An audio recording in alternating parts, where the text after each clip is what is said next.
The emergency room clock clicked from 11:36 to 11:37 p.m. as the glass doors of Mercy Bridge Medical Center slid open and let in a gust of November air. Dr. Maya Reyes stepped through with a worn canvas backpack on one shoulder and a folded set of navy scrubs tucked under her arm. The fluorescent lights were too bright after the dark street. For a second, the world became a wash of white and chrome and noise, beeping monitors, a voice over the intercom, the low murmur of nurses trading shift reports. She paused on the rubber mat just inside the entrance and let her eyes adjust. The ER smelled of antiseptic, old coffee, and rain off the sidewalk. A paramedic pushed a stretcher past her wheels, rattling oxygen tank, hissing softly. Maya shifted the backpack higher and walked toward the central nurses' station. The charge nurse sat behind the counter, flipping through a stack of charts. Her badge read, Rosa Martinez, RN. Her dark hair was pinned up in a messy knot, and a half-finished cup of coffee sat near her elbow, a ring of brown staining the paper rim. Without looking up, Rosa said, "Waiting room is that way if you are family." "I am not family," Maya said. Her voice was soft, steady. "Dr. Reyes, from the agency." Rosa's pen stopped mid-scribble. She glanced up, eyes sweeping over the backpack, the travel-wrinkled jacket, the still-folded scrubs. "The Temp," Rosa said. Maya nodded. She set the backpack down by the station and slid a manila envelope across the counter. Rosa opened it, scanned the credential sheet, the license, the assignment letter. Her eyes moved fast until they caught on a line in the CV. Field Surgeon, International Relief Organization. 6 months. Middle East conflict zone. Rosa's gaze flicked up, curious, but her voice stayed practical. "Graveyard shift," she said. "You picked the fun one." "Someone has to," Maya replied. Rosa made a mark on the whiteboard behind her, writing Reyes in neat block letters under tonight, surgery cover. She circled the name. Before she could say anything else, the door to the staff lounge swung open. Dr. Ethan Caldwell stepped out, holding a styrofoam cup that smelled of burned coffee. He still wore his white coat, but the lapels were creased and there was a brown splash near the second button. His gray tie hung loose. Purple smudges shadowed the skin beneath his eyes. He stopped when he saw Maya at the desk. "You are the Temp?" he asked. It was not quite a question. "Yes," Maya said. "Dr. Maya Reyes." She offered her hand. He looked at it, but his fingers stayed wrapped around the coffee cup. "We are backed up," he said. 2 attendings out sick, 1 on maternity leave, and whoever did the schedule hates me. You are covering surgical cases for the night. Keep it simple, no heroics." Maya lowered her hand. "Understood." Caldwell took a sip of coffee, made a face, and dropped the cup in the trash. "You can change in the locker room," he said, already turning away. "Rosa will get you a badge. I will find you when I know where to put you." He walked off down the hall, muttering something into the phone in his other hand. Rosa watched him go, then looked back at Maya with a small apologetic shrug. "He gets nicer around sunrises," she said. "Sometimes." "Good to know," Maya said. Rosa handed her a temporary ID clipped to a blue lanyard. "Locker room is down that hall, second door on the left," she said. "Restrooms across from it. When you are scrubbed and ready, come back here. Dr. Caldwell will have something for you. He always does."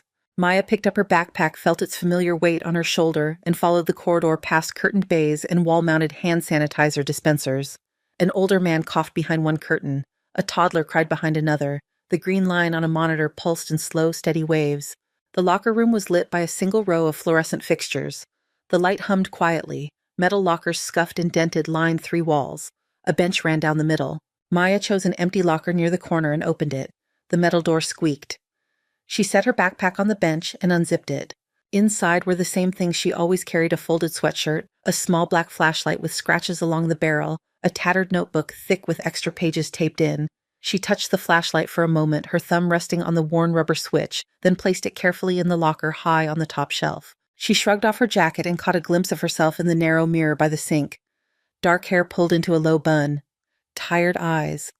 A faint white scar near her left collarbone disappearing beneath the neckline of her t-shirt. Another pale line along her forearm, thin as a thread. Her hands were steady. She changed into the hospital-issued scrubs, pulled her hair back tighter, and tied a surgical cap at the back of her head. The fabric smelled faintly of detergent and starch. When she stepped back into the hall, the clock down the corridor read 11:44 p.m. Rosa was waiting with a stack of charts and a phone pressed to her ear. She ended the call as Maya approached. "Dr. Caldwell wants you in pre-op," Rosa said, handing over the top chart. "Or 4, first case is a college kid, appendicitis." Maya opened the chart as she walked, scanning the typed lines. Name Jason Miller. Age 19. Diagnosis acute appendicitis. Fever. Right lower quadrant pain. Onset nearly 24 hours before arrival. His vitals were clipped to the back. Fever, high heart rate elevated. Blood pressure a little lower than she liked. Appendix ruptured, she asked without looking up. Radiology says maybe, Rosa said. Surgeon on call wrote him up as routine. Caldwell is sending you in. Routine, Maya kept reading. She pushed through the swinging doors of pre-op and found Jason already on the gurney, hair flattened by the pillow hospital gown tied crooked at the back. His face had the waxy gray-yellow look she knew too well. An IV line ran into the crook of his arm. His eyelids fluttered as the nurse adjusted it. At the anesthesia cart, a woman in teal scrubs was checking labels on syringes. Her badge read, Lila Nguyen, M.D. She glanced up, measuring Maya in a single quick look. You must be the locum, Lila said. I am Lila. I have got him started. Nice to meet you, Maya said. How's he doing? Fever is not my favorite. BP is drifting, Lila said. But he is young. He should ride it out. Maya stepped to the bedside and laid her fingers lightly on Jason's wrist. His skin was hot damp. His pulse hammered a little faster than the chart suggested. She pressed her palm against his abdomen just above the sheet. Even unconscious, his muscles flinched. How long did he wait before coming in? She asked. According to his roommate, Lila said all day. Thought it was bad pizza. Maya nodded, then closed the chart. Let us keep him warm, she said quietly. If the appendix is gone, there is a good chance the infection has spread. Lila studied her for a second, then gave a short nod. In the scrub room, the water was warm and smelled faintly of chlorine. Maya scrubbed in with the automatic rhythm of long practice. Fingers, palms, wrists, forearms. The brush rasped softly over her skin. Soap bubbles slipped down into the stainless steel sink. She did not rush, but there were no wasted movements. When she finished, she held her hands up, elbows bent, and pushed the door open with her shoulder. OR4 glowed under bright surgical lights. Jason lay in the center of the room, blue drapes already in place, monitors arranged like a semicircle of silent witnesses. The air carried the sterile scent of prep solution in plastic. Everyone ready? Maya asked. The scrub nurse nodded. Lila adjusted the ventilator settings and looked across the table. Ready when you are, Dr. Reyes. Maya took the scalpel the nurse offered. The handle fit her grip solid and familiar. For a heartbeat, all other sounds fell away. The beeping monitors, the whisper of the air conditioner, the murmur of voices outside the door. She made the first incision.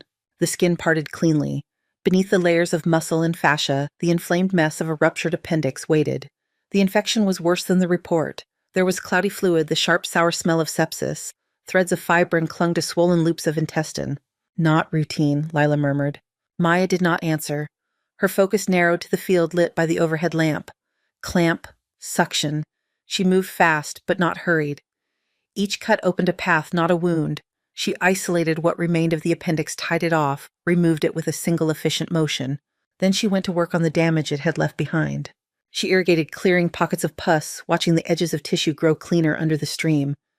She traced along the peritoneum, searching for signs of spreading infection for areas that might cause trouble later. Her hands did what they had done so many times before in places far from this polished operating room. When she was satisfied, she checked Jason's vitals. The numbers had steadied, heart rate coming down, blood pressure clawing its way back up. Appendix is out, she said. Contamination cleared as much as possible. He should do well with antibiotics. She closed layer by layer, the sutures small and even. Outside the glass observation window high on the wall, a figure stood still behind the glare. Caldwell watched without moving one hand on the railing, his expression unreadable. Maya stripped off her gloves and dropped them into the bin. Warm air brushed her face as the overhead lights dimmed slightly. Her shoulders ached less than she expected. The clock on the wall read 12:18 a.m. She stepped away from the table and let the nurse move in around Jason. Nice work, Lila said quietly, for a routine case. Maya gave the smallest hint of a smile. There is no such thing, she replied. She pushed through the OR doors, back into the cooler hallway air, the smell of antiseptic replaced by coffee and floor wax. Down the corridor, the nurse's station glowed beneath its halo of monitors. Somewhere a baby cried. Somewhere else a monitor alarm chirped, then fell silent.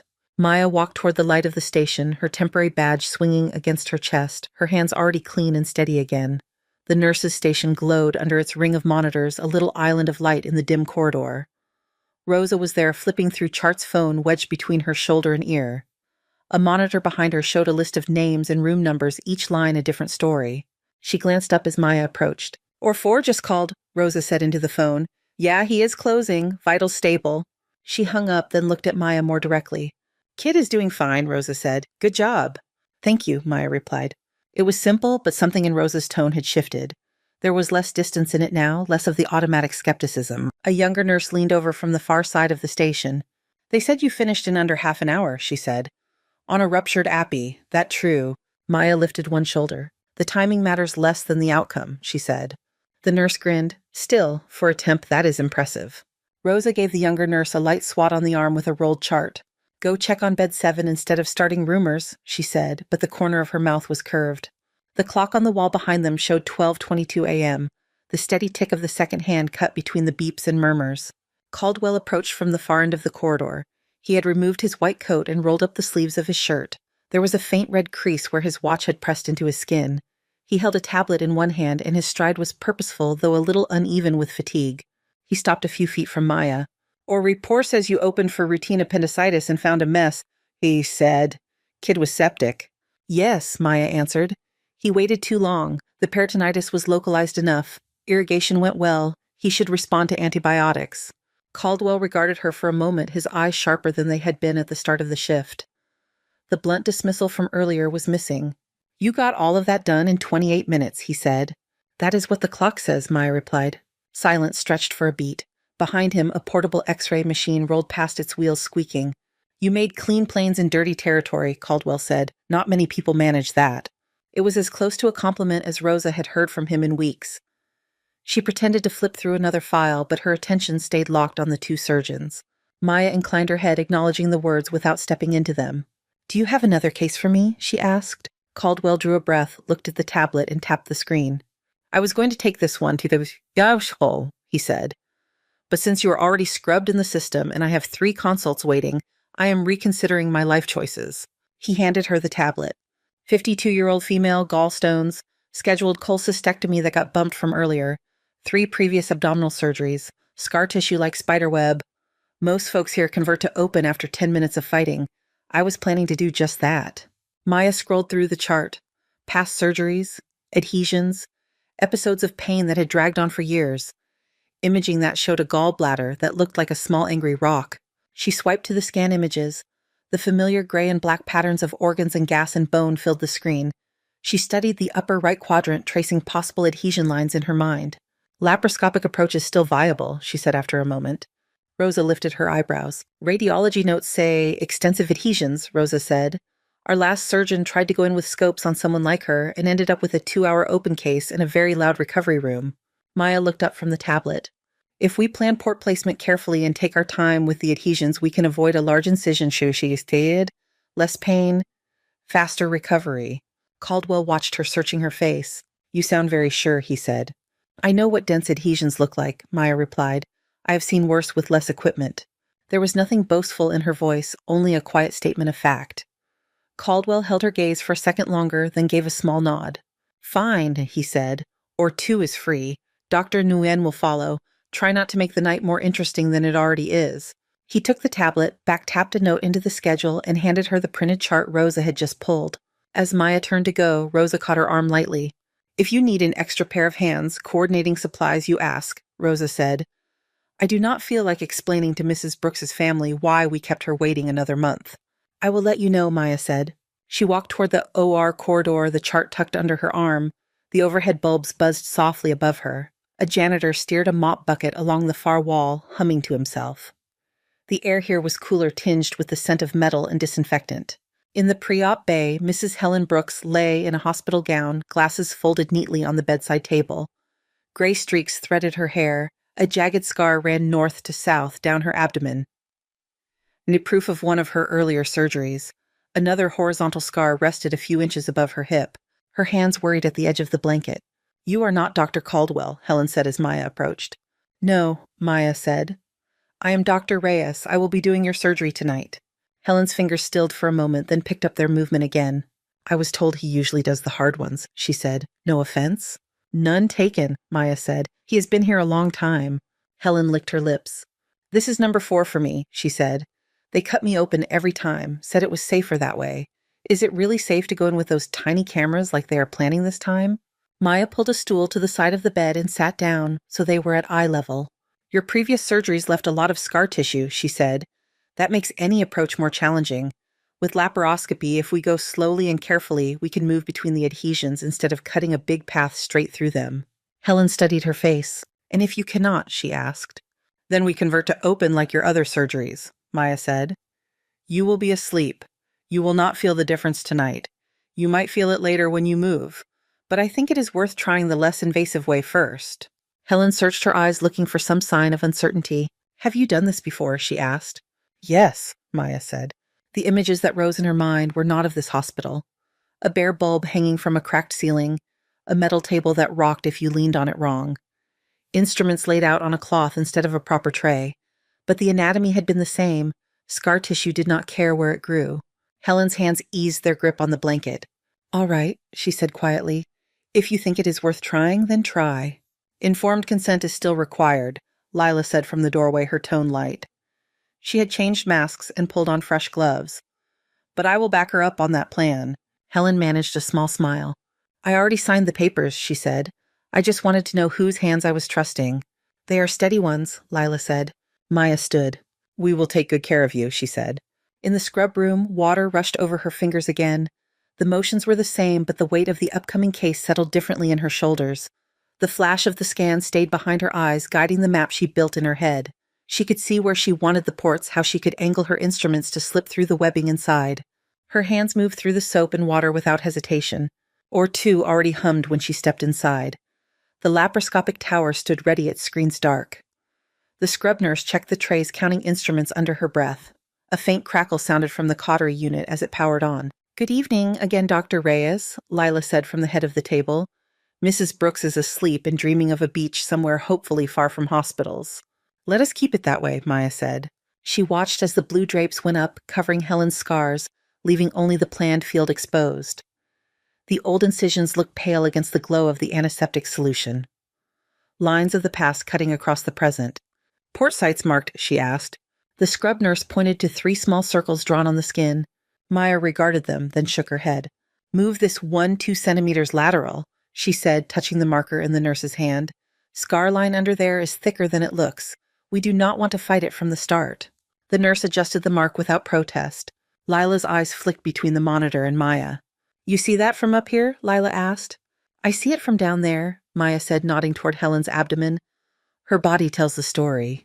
The first incision for the trocar was small, hardly wider than the tip of Maya's little finger. The skin gave way cleanly. Beneath it, she felt the faint resistance of scar tissue and adjusted her angle, slipping into a narrow channel where the tissue softened. The laparoscope transmitted its first image to the screen. A close view of pale adhesions, thin strands, and thick bands stretched like fibrosis spun in random directions.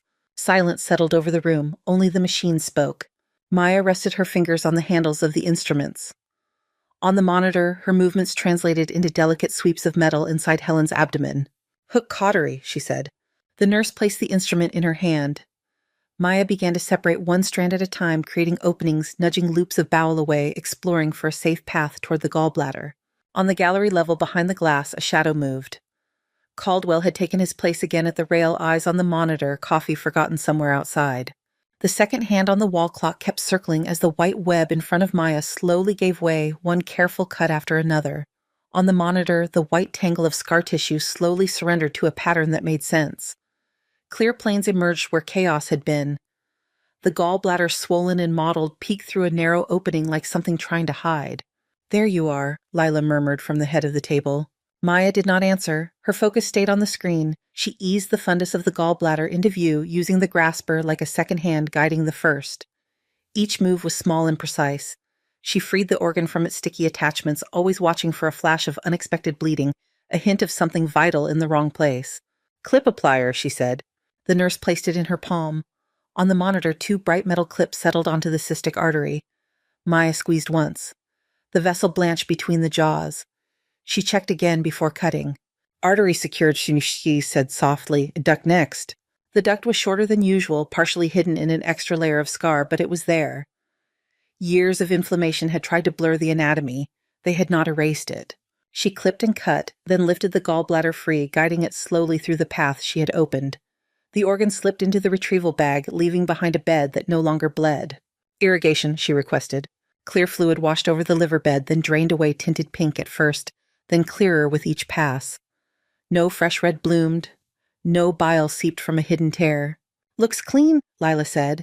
Her gaze moved between the monitor and Helen's vitals. "Pressure's good. Heart rate is happy. I am happy." Maya took one more slow sweep with the laparoscope, letting her eyes search every corner they had disturbed. Satisfied, she withdrew the instruments and released the gas. The abdominal wall settled back into its familiar shape. "Closing," she said. The small port sites needed only a few stitches each. Neat, even knots sat in the skin like punctuation marks, 3 tiny sentences where one long scar might have run. The clock in the corner of the room showed 1:23 a.m. As the drapes came down, Helen's old scars came into view again. The new marks looked almost delicate beside them. "We will see you in recovery," Lila said to the sleeping woman. "You owe us a vacation story when you wake up." Maya stripped off her gloves, the elastic snapping softly against her wrists. She let the nurse take her gown. Warm air met the damp on her forearms as she stepped back from the table. Through the glass of the observation window, she saw Caldwell straighten. He had been leaning forward, one hand on the rail. Now he pushed away, a thoughtful look lingering on his face. By the time Maya left the scrub room, hairline damp under the cap, he was waiting in the hallway. The corridor outside OR2 was quieter than the main ER. The air smelled of cleaning solution and cold metal. A clock above the door marked the time with a slow, measured tick. "How did it go?" Caldwell asked. "Gallbladder removed laparoscopically," Maya said.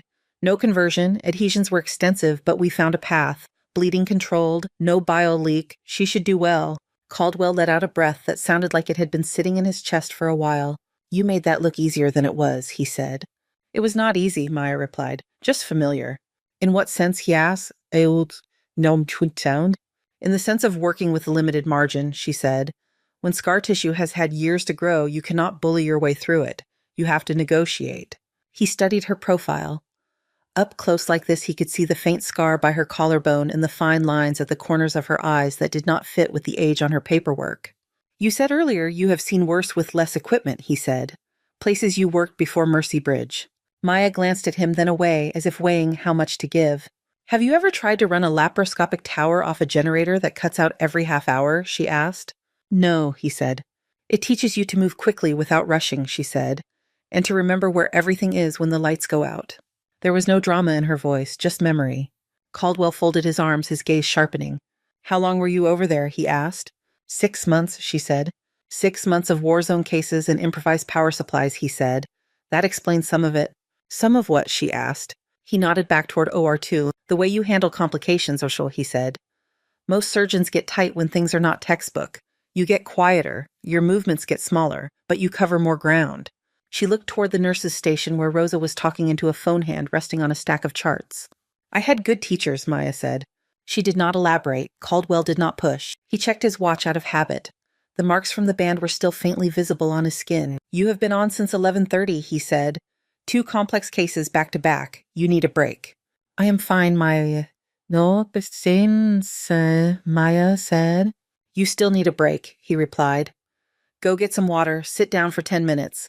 If I find you in another OR before then, I will have Rosa lock you in an empty room." The corner of her mouth almost lifted. "I would like to see her try," Maya said. "Do not tempt her," Caldwell said. He turned away, heading toward a cluster of residents who had gathered near a computer station. Maya walked toward the small staff lounge that served as a break room. Inside, the light was softer. A vending machine hummed in the corner beside an old refrigerator covered in magnets from medical conferences. A coffee maker sat on the counter, half full of something that smelled burnt and determined. Maya filled a paper cup from the water cooler instead. The water was cool and metallic on her tongue. She sat at the small table by the window, resting her hands on the surface for a moment, palms down. The room overlooked the ambulance bay. Through the glass, she could see the empty drive damp from an earlier drizzle reflecting the red glow of a distant traffic light. The city hummed past the hospital walls, a low, constant presence. She flexed her fingers once, feeling the faint ache that came after long, delicate work. The ache was familiar. It meant the hands were still doing what they were supposed to do.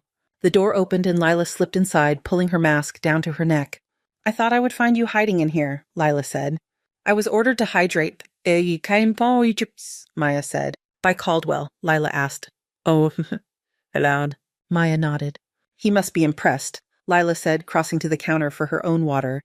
"He only tells people to sit when he wants them to last the night."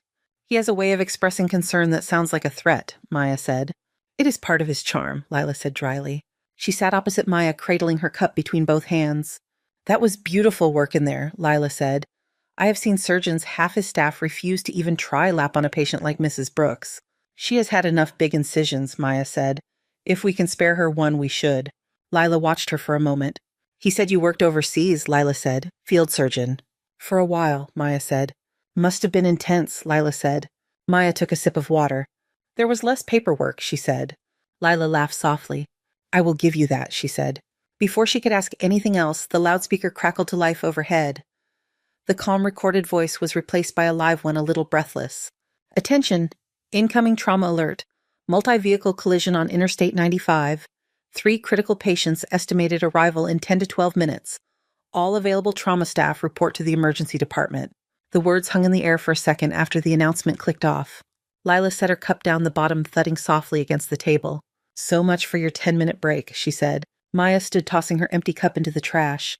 Looks like we both got reassigned, Maya said. They stepped out of the lounge into a hallway that suddenly felt more crowded. Nurses moved with quicker strides. A stretcher rattled past, pushed toward radiology. Rosa was already walking away from the station phone in one hand, pen in the other, directing staff toward trauma bays. Caldwell met them halfway down the corridor. His shoulders were squared again. Whatever fatigue had slumped them before was pushed back for now. We have 3 coming in hot, he said. High speed on wet pavement, 1 with suspected chest trauma, 1 abdominal, 1 head. We do not have neurosurgery free. Backup is 45 minutes away. He looked at Maya. You up for more Reyes? He asked. Her eyes flicked to the clock behind him. The hands read 1:41 a.m. Yes, she said. Good, he replied. You are with me on the chest and the abdomen. Lila, you are on all 3 if we can manage it. Let us move. The 3 of them headed toward the emergency department, their footsteps matching the quickening pulse of the hospital around them. The hum of the city outside seemed to rise and meet the wail of sirens that were starting to cut through the night. The automatic doors to the ambulance bay slide open in a rush of cold night air and siren noise. 2 paramedics push a stretcher into Trauma 1 plastic wheels rattling over the threshold. The man on the gurney looks bigger than the narrow bed can hold, his legs hanging slightly askew, boots muddy. His shirt has been cut away, chest smeared with dried blood and road grit. Male 29, the lead paramedic calls out over the commotion. Name is Luis Vega, driver. High speed into a median. Left side impact prolonged extrication about 40 minutes pinned. Hypotensive in the field, unresponsive to fluids. Suspected left hemothorax, maybe more. We got 1 large bore in the right, started blood. Pressure keeps dropping. Maya stands at the left side of the bed, Caldwell at the foot. Lila moves in at the head, readying the airway equipment. Nurses and techs fan out into their practice places. Luis's skin has the color of candle wax. His lips are tinged blue. Each breath is shallow, pulled in through a mask, with a faint whistling sound. His eyes flutter without focus. Masks on people, Caldwell says. Reyes, you have the chest. Lila, airway. Let us get a number. The monitor flickers alive, drawing green and red lines above the steel rail. Heart rate 130, blood pressure 80/40 and falling. Oxygen saturation a stubborn 88 despite the mask. Maya slides her stethoscope into place and presses the diaphragm against Luis's right chest, then left. Air movement on the right. Almost nothing on the left. She lifts his arm, sees bruising and swelling along his ribs. His neck veins are flat. His abdomen is still soft for now. Decreased breath sounds on the left, she says. Likely hemothorax, maybe some air. We need a tube. Caldwell, Lila says, eyes on the monitor. His pressure is not buying us time. Agreed, Caldwell says. Chest tube tray. Lila, get that airway now. A nurse pulls the tray from the wall and snaps it open. Metal gleams under the trauma bay lights. Maya takes the scalpel without being asked. She palpates between ribs, finds the right interspace, and makes a quick, clean cut. The smell of antiseptic gives way to the sharp, metallic scent of blood. She dissects down with blunt forceps, then pushes the tube in. The moment it enters the pleural space, a rush of dark red pours through the clear tubing into the collection chamber. The level climbs fast. That is a lot of blood, one of the residents murmurs. Count it, Maya says. The nurse reads the numbers as the chamber fills. 500, 800, 1200, 1500, still flowing. The monitor bleeps louder. The blood pressure drops to 70/30. Luis's heart rate spikes higher, then stutters. Maya feels the weight of the decision settle in her chest. She looks up at Caldwell. This is not slowing, she says. He has at least 1500 out of the chest more coming. Likely active arterial bleed. If we send him to CT, he will die on the way. He needs an emergency thoracotomy now. The word hangs in the room. Everyone knows what it means. Desperate measures, big cuts. No room for hesitation. For a moment, Caldwell's jaw tightens. His eyes flick to the monitor, then to the tube still filling with blood. He is right on the edge, Lila says. I have got his airway. I can keep him oxygenated a little longer, but not like this. Caldwell meets Maya's eyes. You are sure you can find it? He asks. Yes, she says. We do not have another option that keeps him alive. He nods once. All right, he says. Or 3. Now. Call it. Rosa, clear the room. We move. The stretcher jerks into motion. Hands on rails, cords lifted, the whole team moves as a single unit down the hall. Maya walks beside Luis's chest, one hand steadying the tube in its sloshing chamber. Blood taps softly against plastic with each jolt of the gurney. They burst into OR3. The room smells of fresh antiseptic and warm plastic. The lights bloom on overhead bright white cones over the empty table. On 3, Caldwell says. 1, 2, 3. They lift Luis from the trauma stretcher to the operating table. His body feels heavier than his frame should allow. Lila adjusts the ventilator tubing as he settles, eyes fixed on the waveforms on her screen. You scrub, Caldwell tells Maya. I will finish the prep. Maya nods and moves to the sink. Water rushes over her hands, hotter this time. She scrubs faster, but with the same exact pattern. Fingers, palms, wrists up the forearms. The brush rasping on her skin matches the pace of her pulse. In the background, she hears the sounds of hurried prep. The rip of paper drapes the metallic clink of instruments being laid out. Someone calls out the unit of blood hanging. Someone else repeats the count of sponges and clamps. When she steps back into the room, gowned and gloved, the left side of Luis's chest is draped in blue. The skin is slick with iodine. The chest tube still drains slower now but steady. His blood pressure hovers in the 60s. His heartline dances toward something more chaotic. Caldwell stands across from her, hands up, waiting for his own gloves. He nods at her through his mask. You lead, he says. I will assist. The scrub nurse places a scalpel in Maya's waiting hand. Anterolateral thoracotomy, Maya says. 5th inner space left. She presses the tip into the skin, starting near the sternum and drawing the blade in a smooth arc toward the side. The chest wall parts under the firm, controlled pressure. There is resistance, then a give as she cuts through muscle and intercostal tissue. Blood wells up along the incision. The smell hits her rich and hot and thick. The suction hisses as the tech moves in to clear the field. Maya feels her focus narrow to the red and the shapes beneath it. Rib spreader, she says. The nurse hands the bulky instrument to Caldwell. He hooks the arms into the gap Maya has made and turns the handle. Metal teeth ratchet open with a dull, slow grind. The ribs part, the chest cavity opens. A surge of blood spills out, pooling and then flowing toward the suction. Somewhere in the background, a resident swallows hard. There it is, Maya says under her breath. Inside the cavity, the left lung is partly collapsed purple in places where it should be pink. Blood shimmers in dark layers. The heart beats just in view, its motion sluggish but still there. Check the pericardium, Caldwell says. No tamponade, Maya says quickly. The sac around the heart looks intact. She follows the source of the fresh flow. Along one of the ribs, just under the spreader, a torn intercostal vessel sprays in rhythmic bursts. Each pulse matches the sluggish beat of the heart. Clamp, she says. The nurse slaps the instrument into her palm. Maya reaches in, feeling the heat, the slickness, the cramped space between bone and tissue. She finds the vessel with the tips of the clamp and closes down on it. The spray stops. The suction changes tone from frantic slurp to steady draw. The pool of blood shrinks. On the monitor, the blood pressure creeps from 60 to 68, 70. The heart rate slides down a few points. That is better, Lila says quietly. Maya holds the clamp steady while Caldwell places a ligature around the vessel. His hands are strong and practiced, but he glances at her once with something like respect. They tie off the artery, double knotting it before removing the clamp. No new bleeding appears from that site. Check the lung, Maya says. She runs her gloved fingers gently along the surface of the left lung, feeling for lacerations. She finds 2 small tears near the lower lobe. With fine sutures, she closes them, careful not to constrict the tissue too tightly. The lung looks less ragged, more whole. Chest tube is in a decent position, she notes, eye on the tubing. We will keep it. It should handle the rest. She sweeps her hand once more through the cavity, checking for any other surprises. Satisfied, she looks up at the monitor. Blood pressure 85/50. Heart rate a steadier 110. Oxygen saturation 94 and rising.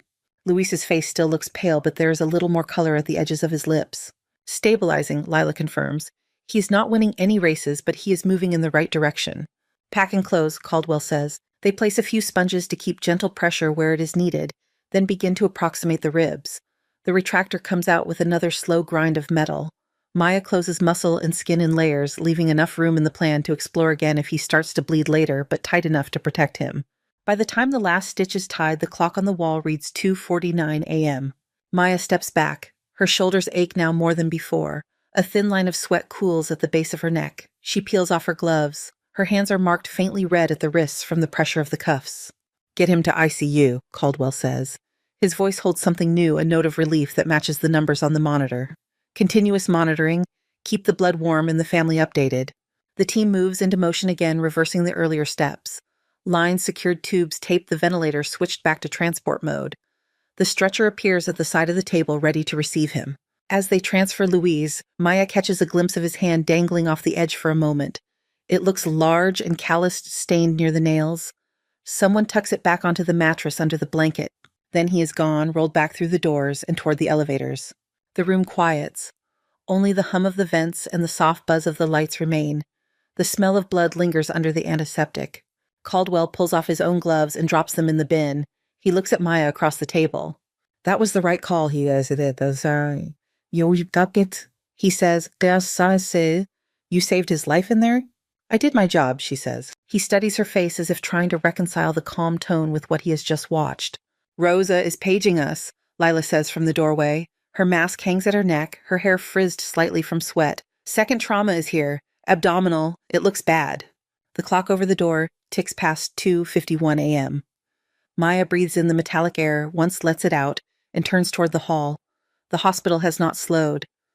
The hum in the walls feels louder now, as if the building itself has taken a deeper breath. Trauma 2 was already crowded when they reached it. Another stretcher had been rolled in from the bay, this one carrying a woman in her 30s. Her blonde hair was streaked dark, where blood had dried at the roots. Her t-shirt had been cut up the front. The fabric clung to her skin, soaked with a deeper red across the lower ribs and abdomen. "Female 36, birthday." "The paramedic announced. Name is Claire Donovan. Front seat passenger, same crash. Unrestrained. Steering column to the belly. Hypotensive in the field, got 2 units on the way in. Abdomen rigid distended, no CT yet. She tanked as soon as we hit the ramp." The smell of blood and gasoline clung to her. Maya moved to Claire's right side. Caldwell took the left. Lila was already at the head, checking the airway, calling for more blood. Claire's eyes were half-open, pupils sluggish. Her lips moved, shaping words that never quite formed a sound. "Blood pressure?" Caldwell asked.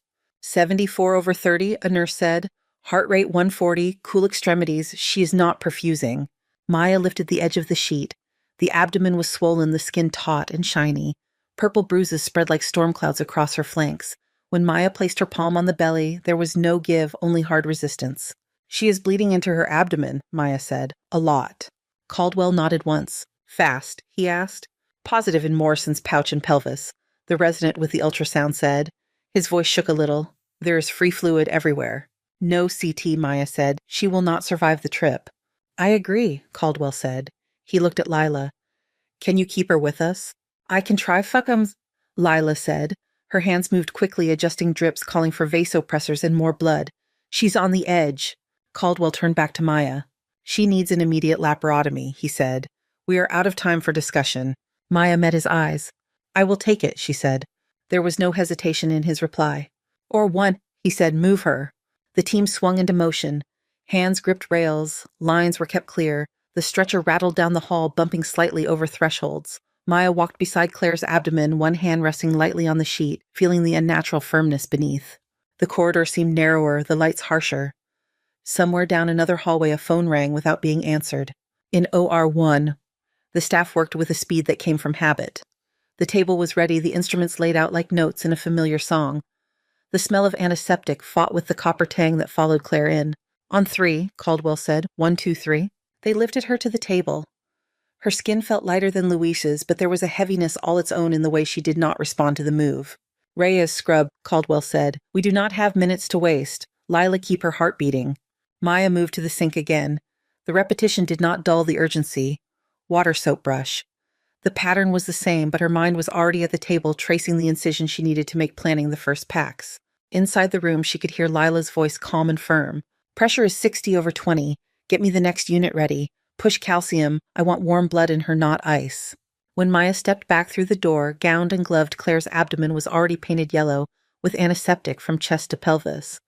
The monitors above the table showed numbers she did not like. Midline laparotomy, Maya said. Her voice was steady. The scrub nurse placed a long scalpel in her hand. The handle felt heavier now. She found the midline with her fingers and pressed the blade in just below the xiphoid. The skin opened under the firm line of the cut. She drew the incision down in one continuous motion to just above the pubic bone. Blood welled up along the cut darker than the prep solution. The smell thickened. She set the scalpel aside and reached for the cautery. "Retractors," she said. The nurse and Caldwell slid in the metal arms, pulling the edges apart. As the peritoneum opened, a warm rush of blood spilled out, filling the wound and running down the sides of the table into the suction. The sound of the suction changed a low gurgle as it tried to keep up. "That is at least 3 liters, someone whispered. "Pack all 4 quadrants," Maya said. She took laparotomy pads and shoved them deep into the belly.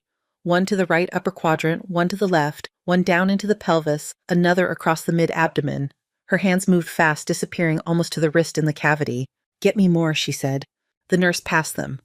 She packed until the flow slowed, until the field was less of a lake and more of a river with banks. Only then did she begin to remove the pads one by one, starting in the right upper quadrant. When she pulled the first pack back, new blood surged from beneath a contused chunk of liver. "There," she said. The liver was torn along its edge, a jagged line that opened with each shallow breath. Blood oozed and pulsed from multiple points along the tear. "Pringle," Caldwell said. Maya had already placed her hand on the hepatoduodenal ligament. She felt the structures beneath the smooth, firm shapes of artery and vein and compressed them gently. The bleeding slowed. "That buys us a little time," she said. "Suction, I want to see the edges." The suction cleared the pooled blood. Underneath the laceration came into view, running across several segments of the liver. Some parts were shallow, others deeper, probing toward vessels she did not want to expose.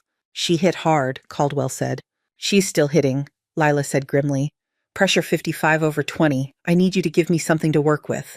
"Working on it," Maya said. She chose the worst area first.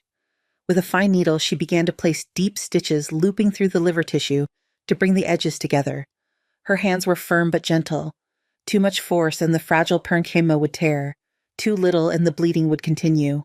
The room narrowed to the sound of the suction and the soft hiss of the ventilator. The rest of the world fell away. The lights were too bright, the air too dry. Her gloved fingers moved with the surety of long practice making decisions that could not be reversed.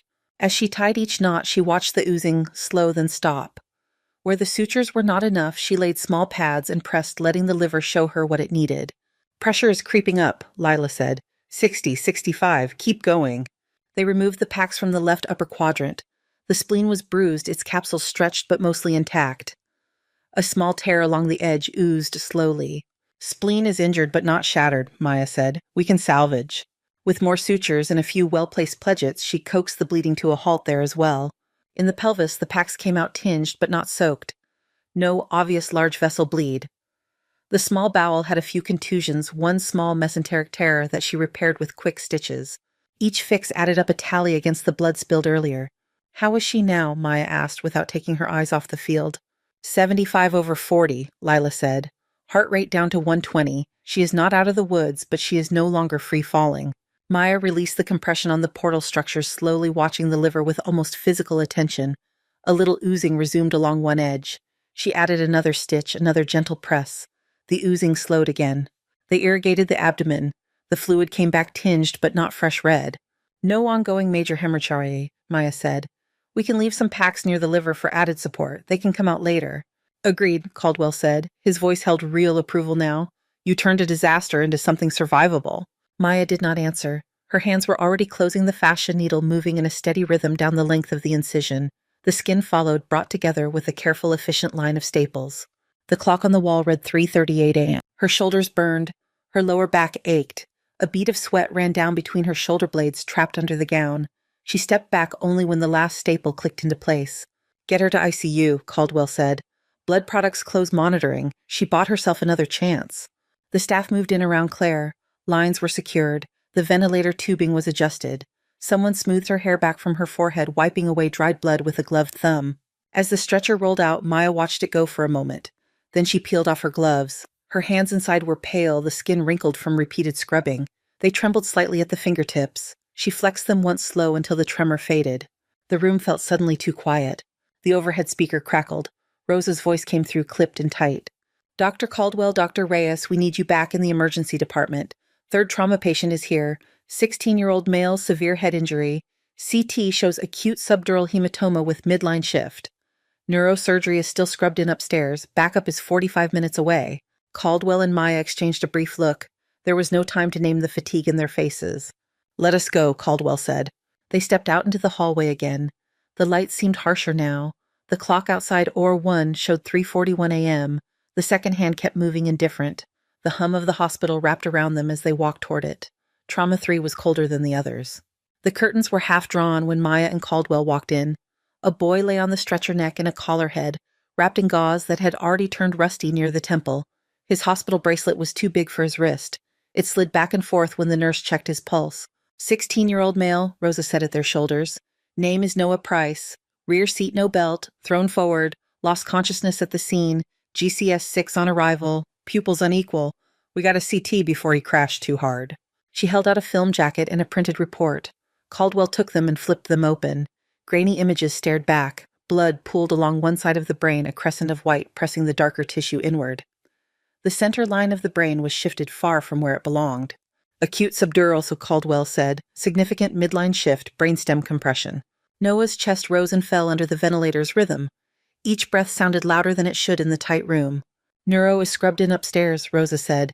They cannot break. Backup from across town is at least 45 minutes out, likely more. Noah's left pupil was blown wide, barely responsive to the penlight. The right was sluggish. His hands lay limp at his sides, fingertips pale. Lila stood at the head of the bed, one hand on the ventilator tubing, the other adjusting the drip rates. Pressure is creeping down, she said. ICP is going up. Mannitol is in head of bed up. We are pushing every medical trick we have. It is not enough. Caldwell looked at the scan again, then at Maya. If we wait, he herniates, he said quietly. If we do nothing, he dies. Maya studied the images. The arc of blood, the compressed ventricles, the bowed midline. She felt the hospital around her, the hum of lights, the faint echo of footsteps in the hall. The clock above the sink read 3:49 a.m. He needs a decompressive craniotomy, she said. We do not have neurosurgery, one of the residents protested. His voice came out too loud, cracking at the end. We are not set up for this. We have a drill arrangeur and enough skill to follow the anatomy, Maya said. Her tone stayed calm. If we wait, we watch him die and tell his parents we stood by with our hands in our pockets. Silence followed. The only sound was the ventilator's soft push and the beep of the monitor. Caldwell held her gaze. Have you done one before? He asked. Not in this building, she said. She saw again a concrete room lit by a single bulb. A boy, not much older than Noah, dust in his hair, blood pooling under his ear, a drill that did not belong in an operating room but went through bone all the same. How that night had ended was stitched into her hands. Caldwell did not ask for more. Or 4, he said. Now, Rosa, get the cranny tray. I want every brain bucket and aneurysm clip we own laid out. Lila, keep him as stable as you can. Reyes, you are lead. There was no time for fear. The team moved in a tight circle around Noah, pushing the stretcher out of the bay and toward the elevators. The fluorescent lights strobed overhead as they went blinking over blue drapes and white bandages. In the elevator, there was just the soft hiss of oxygen and the ticking of the floor numbers. Caldwell watched the monitor. Maya watched Noah's face. The bandage pressed under his jaw, his mouth slightly open around the tube. He looked younger than 16, lying flat like that. Or 4 had been turned over fast. The staff worked with a kind of quiet intensity that fit the hour. The craniotomy set lay open, gleaming under the lights. The air smelled of antiseptic and warmed blankets. On 3, Caldwell said. 1, 2, 3. They slid Noah onto the table. Lila checked the tube, securing it at the right mark. A nurse shaved the hair from the right side of his head in quick, efficient strokes, exposing pale skin beneath. Mark the flap, Maya said. The resident with the marker drew the classic question mark shape over the temporoparietal area, guided by her finger. She adjusted his mark twice a fraction of an inch this way and that. That is where the clot is heaviest, she said. We give ourselves enough room. In the scrub room, she washed her hands yet again. The heat of the water felt almost punishing now. She scrubbed anyway every finger, every nail, every inch of skin she would bring near his brain. Her reflection in the stainless steel was brief. Cap mask eyes darker from long hours, her hands steady when she held them up to dry. Back inside the field was draped. The only visible part of Noah was the oval of his exposed skull already painted orange. The lines of the marker stood out on the skin. Lila? Maya asked. Pressure is hanging in the 60s, Lila said. Heart rate 110. He is right on the edge.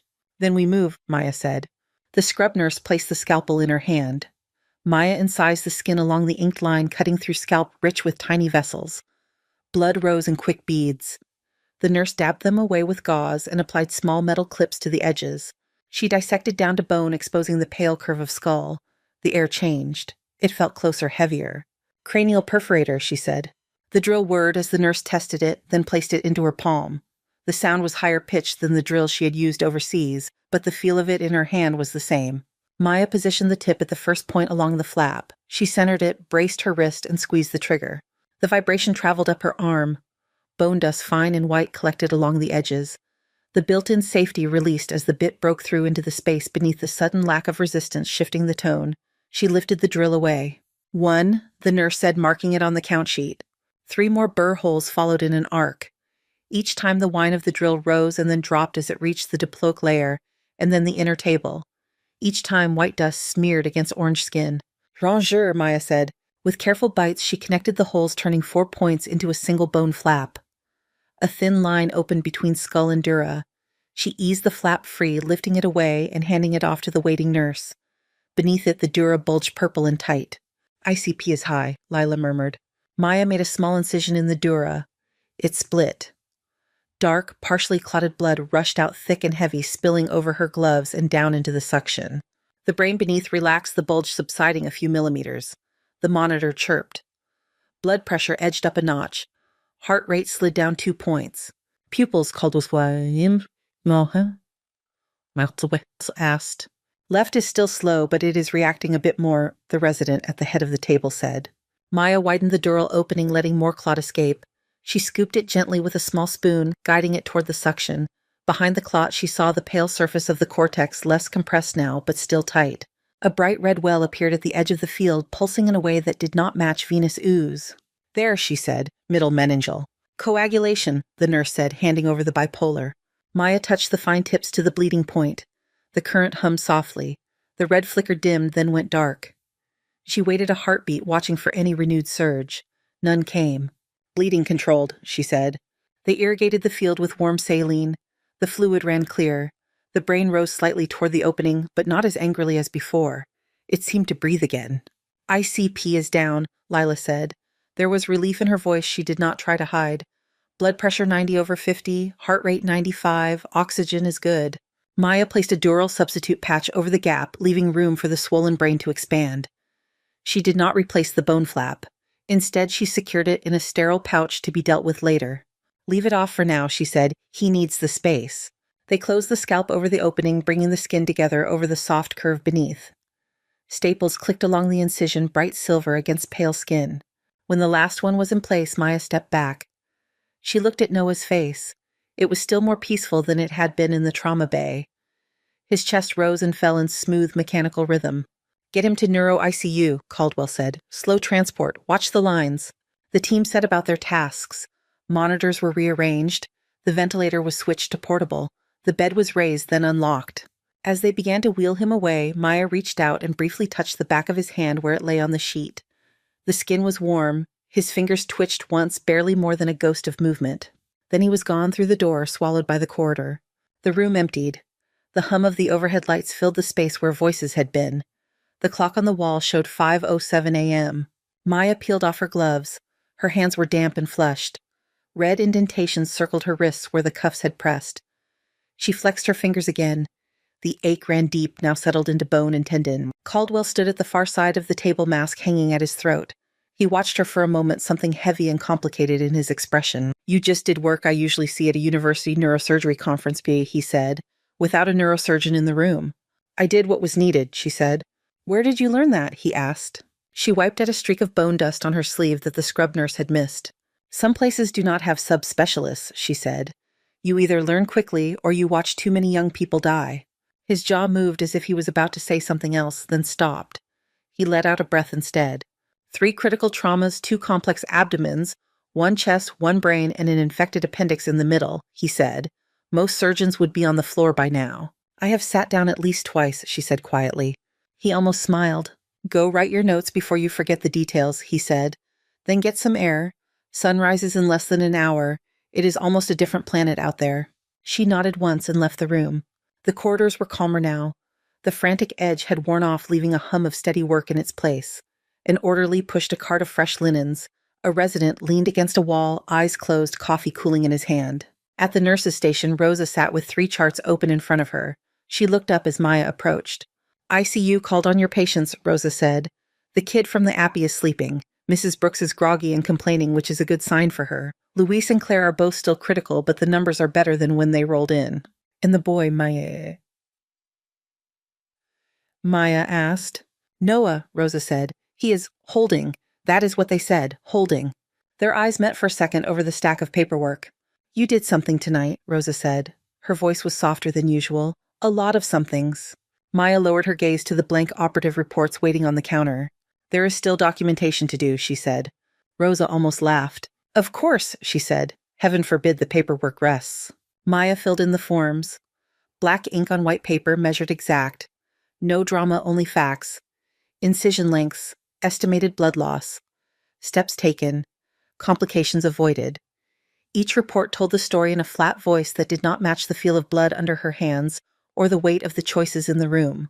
By the time she signed the last one, the clock above the station read 6:32 a.m. Outside the narrow window at the end of the hall, the sky had begun to lighten from black to deep blue. A smear of pink hovered at the horizon. Caldwell found her there standing by the window with her hands tucked into the pockets of her jacket. She had changed out of her scrubs.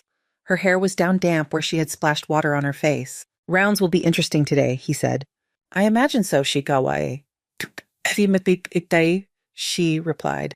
He hesitated, then stepped closer. "I want to talk to you about something," that he said. "Your contract is for how long?"